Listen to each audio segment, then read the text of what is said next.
Fragments of Eternity by Christophe Degout. Strange stories between life, death, and the unknown. Fragment 4, The Judgment of Shadows. The great obsidian doors opened in crushing silence, admitting two souls into the court of shadows. The air was dense, filled with an unreal light that seemed to come from nowhere.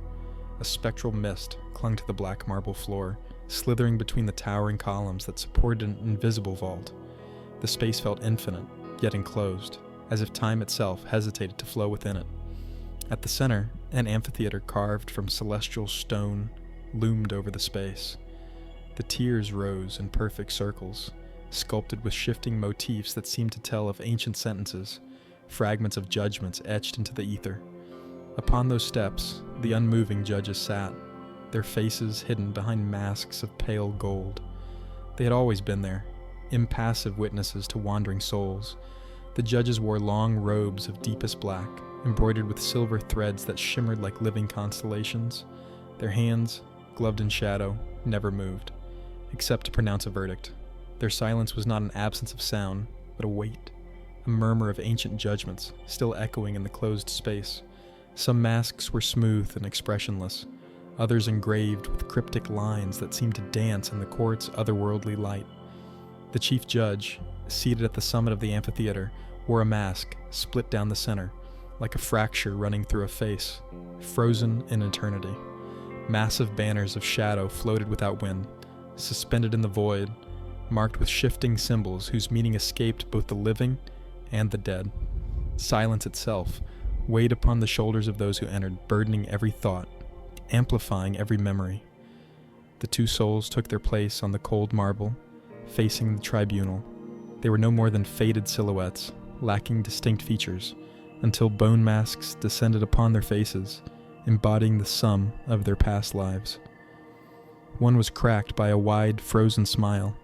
The other bore an expression of restrained suffering. Milo Vance, accused of deceit and manipulation, announced a voice resonating through the court. The soul behind the smiling mask flinched. He remembered his schemes, his games of influence, his words always tinged with false promises. His mask now reflected it all, a rictus eternally fixed, a grin carved in the marble of his own illusions. Through the mask's hollow eyes, he saw the faces of those he had misled, the reflections of those he had deceived, and a growing emptiness overtook him. Alina Rels, accused of indifference and abandonment. The soul behind the pained mask lowered her head. The image of those she had left behind forced itself into her mind. The regrets she had long buried returned, etched into the very substance of her mask. Every crack in the bone face was a broken bond, an abandoned promise, a being left to fate. "Defend your souls," commanded the court. Milo spoke first. "I used words to survive, to navigate a world where only the cunning thrived. I merely played a role, like everyone else." Silence answered, heavy, suffocating. The chief judge placed a hand on his mask, as if to weigh the sincerity of Milo's words.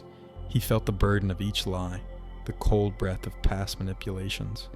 Was it truth, or one last attempt to persuade? Alina then spoke. "I ran, always. Every attachment terrified me, but it wasn't indifference. It was fear." A shadow stretched behind her, taking the shape of the faces she had left behind in her wake. Their empty gazes observed her, not with anger, but with infinite sorrow. She felt the imprint of their absence, the weight of accumulated silences. "And now?" the court asked. "What do you wish to become?" The souls looked at each other. Was this the true judgment? Not the burden of past mistakes, but what they would do with them? Milo lowered his head. "I want to speak without lying, to find a voice that doesn't manipulate." He imagined a future where each word would no longer be a weapon, but a bridge, where he could learn to listen, to understand, to let truths be spoken without twisting them. Alina raised her eyes. "I want to face those I left behind." She saw their faces, heard their voices. She wanted to speak to them, ask forgiveness, rebuild what she had destroyed, reweave the threads unraveled by fear. Their masks slowly crumbled, turning to dust. For the first time since their arrival, their faces became distinct again. The weight of their past did not vanish, but it no longer defined them. The judges nodded in silence. Then, the doors opened once more. The light grew brighter, and the world shifted. Their second breath had begun. Fragments of Eternity is a dive into the imagination where ink strokes become stories and sketches, worlds. Narration and voices generated by 11labs.io, royalty-free music, 50sounds.com.